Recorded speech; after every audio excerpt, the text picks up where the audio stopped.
Registration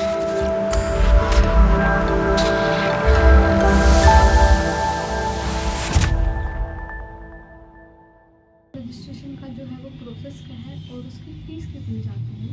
और बहुत से लोग ये पता करना चाहते हैं कि जो आईएसओ सर्टिफिकेट उनके पास है वो रियल है या नहीं, ऑथेंटिक है या नहीं। तो आज इन सारे टॉपिक्स के बारे में डिस्कस करेंगे। तो सबसे पहले हम देखते हैं कि आईएसओ सर्टिफिकेट जो है वो होता क्या है। कोई भी बिजनेस जो गुड्स या सर्विसेज प्रोवाइड कर रही है उसकी सेफ्टी, एफिशिएंसी और क्वालिटी को देखकर उन्हें आईएसओ सर्टिफिकेट जो है वो प्रोवाइड किया जाता है। आईएसओ सर्टिफिकेट के लिए कोई ऑफिशियल गवर्नमेंट वेबसाइट नहीं होती है। जैसे कि अगर हम एमएसएमई का अपना रजिस्ट्रेशन कराते हैं तो उसके लिए आपको एक ऑफिशियल वेबसाइट मिलती है जहाँ से आप अपने एमएसएमई का रजिस्ट्रेशन करते हैं। लेकिन आईएसओ के लिए बहुत से ऑर्गेनाइजेशंस हैं जो इन पैरामीटर्स के बेस पर उन बिजनेसेस को आईएसओ सर्टिफिकेट जो है वो प्रोवाइड कराती है। दूसरा हम देखते हैं कि जो आईएसओ सर्टिफिकेट है उसके बेनिफिट्स क्या हैं, क्यों किसी भी बिज़नेस को आईएसओ सर्टिफिकेट जो है वो अप्लाई करना चाहिए।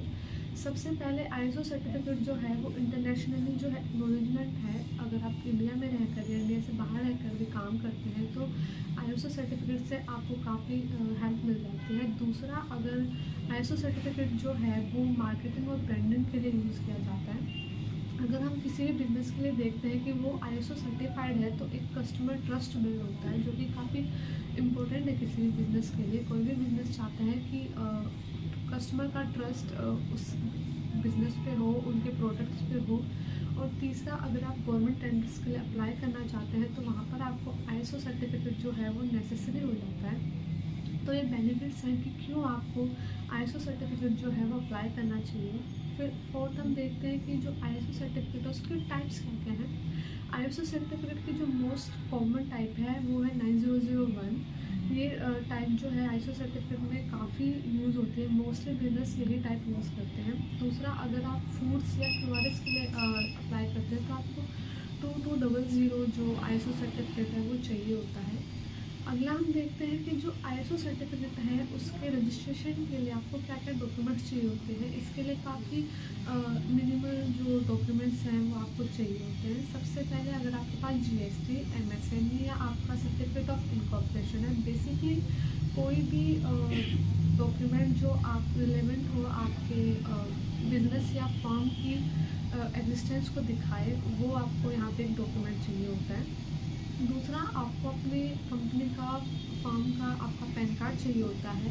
अगर आप इंडिविजुअल हैं तो आपका पर्सनल पैन कार्ड इसमें आपको एज अ डॉक्यूमेंट चाहिए होता है। और थर्ड, आपको कोई भी इनवॉइसेस या फिर आपकी कंपनी का जो लेटर हेड है वो आपको यहाँ पर चाहिए होता है।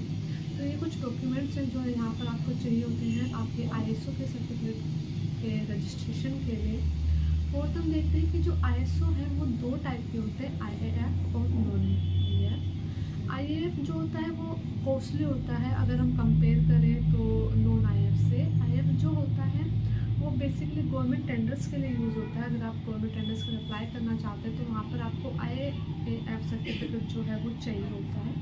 और अगर आप मार्केटिंग या ब्रांडिंग के लिए जाना चाहते हैं अपने बिजनेस के लिए तो यहाँ पर आपको नॉन आईएएफ सर्टिफिकेट चाहिए होता है। आईएएफ सर्टिफिकेट की फ़ीस अराउंड 4000 to 8000 की रेंज में आती है। और नॉन आईएएफ जो है वो चीपर होता है अगर हम कंपेयर करें आईएएफ सर्टिफिकेट से, जिसमें आपको 1500 to 3000 की रेंज में आपकी फ़ीस आती है। जब हम अपना आईएसओ का सर्टिफिकेट देखते हैं तो वहाँ पर आपको मिल जाता है कि वो आईएएफ है या नॉन आईएएफ है। तो इसलिए यहाँ पे ज़रूरी हो जाता है कि आप आईएएफ अप्लाई करें या नॉन आईएएफ अप्लाई करें। आईएएफ आपको तभी अप्लाई करना है जब आप गवर्नमेंट टेंडर्स के लिए अप्लाई करना चाहते हैं। और जो इनकी वैलिडिटी होती है, दोनों ही आईएएफ और नॉन आईएएफ की 3 ईयर्स की वैलिडिटी होती है। आईएएफ जो है वो आपको 3 ईयर्स के बाद उसको रिन्यूअल कराना पड़ता है। तो ये कुछ डिफरेंसेस हैं आईएएफ और नॉन आईएएफ के सर्टिफिकेट में। फोर्थ, अगर हमने बोला था कि हम बताएंगे कि आपको अगर आपको अपना जो सर्टिफिकेट है उसकी ऑथेंटिसिटी चेक करनी है कि वो रियल है या फेक है, तो आपको अपने सर्टिफिकेट में एक लिंक मिल जाएगा जहाँ पर आप देखेंगे। तो वहाँ पर आप क्लिक करेंगे तो वहाँ से आपको पता चलेगा कि जो आपका सर्टिफिकेट है वो रियल है या फेक है, आप रजिस्ट्रेशन है वो हुआ है कि नहीं हुआ। तो यहाँ से कुछ चीज़ें हैं जहाँ से हम देखते हैं कि आपको आईएसओ सर्टिफिकेट के बारे में कि आपको वो अप्लाई करना चाहिए, नहीं करना चाहिए, कैसे अप्लाई होगा।